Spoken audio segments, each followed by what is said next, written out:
Hey, this is Don at DWM Grows. Welcome back to my channel. Thanks for tuning in to learn a little more about organic gardening. Let's find out what today's tips are.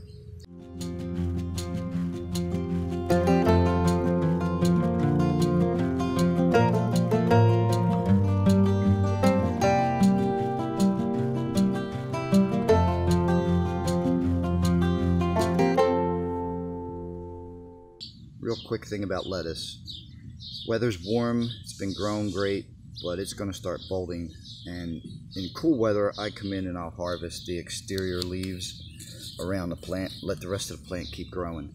It's great when it's cool, but now it's warm, so I'm harvesting whole plants. And a lot of people do this.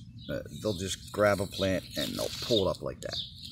This is where all the nutrients from the soil get sucked up into the plant, and the plant gives back to the soil. So you want to do this. You want to chop the plant off at the base and leave it like that. Cool weather, it'll keep growing. In this warm weather, it'll die, break down, and put organic matter back into the soil. It makes your soil richer, more fertile, so your next crop grows even better. Hey, thanks for watching my video. Tune in next time for more organic gardening tips. In the meanwhile, if you have any questions, please check out my webpage, dwmgrows.com. Thank you again.